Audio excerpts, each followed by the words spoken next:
So you may want to change your password, all your passwords, as your first job when you get to work this morning, because something just happened that's being called a cyber criminal's dream. ABC News correspondent Jim Ryan is joining us to explain. Jim, this wasn't just, your average data breach. This was huge, right? So who lost our info? Who do we yell at?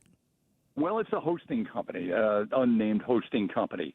The guy who discovered this is a guy named Jeremiah Fowler. He is a cybersecurity specialist who spends all day, every day looking for breaches like this, and he found it. So instead of using that information against us, he turned it over to the hosting company and said, hey, look, you got a major problem over there. So 184 million different accounts have been compromised in this thing, Google, Facebook, different social media, Snapchat.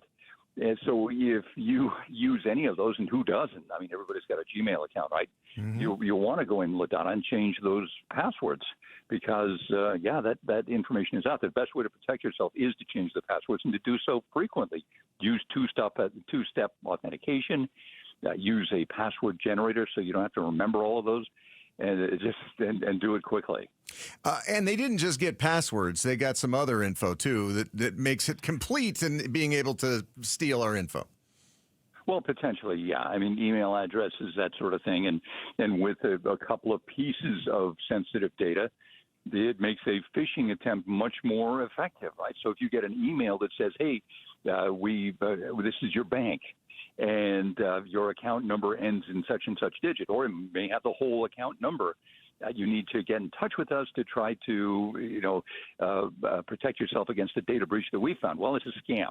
Even if it has the email has your bank's logo on it, that doesn't mean that it's not a scam. Right. They can spoof those things very, very easily.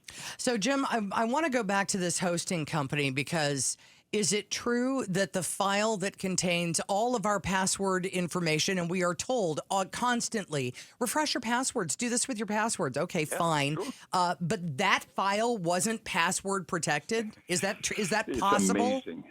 Yeah, this guy, Jeremiah Fowler, said that it was, I don't even know if you could call it a hack because the hackers didn't have to, try to break through some internet security because it wasn't password protected, even this huge file. That's a problem. So, yeah, we're being told to constantly do this. The people in charge of the data, they're not doing it in some cases. Wow. I mean, can you say irony, right? Yeah.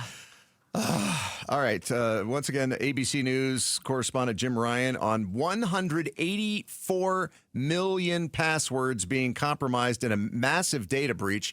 And we don't even know what hosting company it was that screwed this up. We're just being told, we were told by the person who found it, and they haven't revealed who it was. But it's the hosting company that takes care of Apple, Google, the big ones. Well, so what they're doing, it's a host. I guess, it's whatever hosting company you happen to use for a website that's password protected might be. I don't know.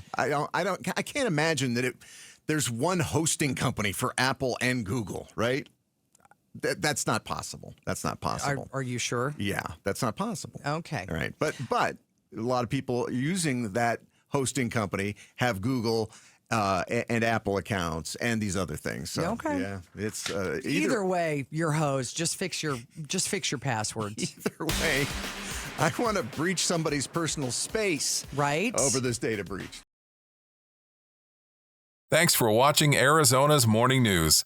Click to watch more from KTAR News and hit the button in the middle to subscribe.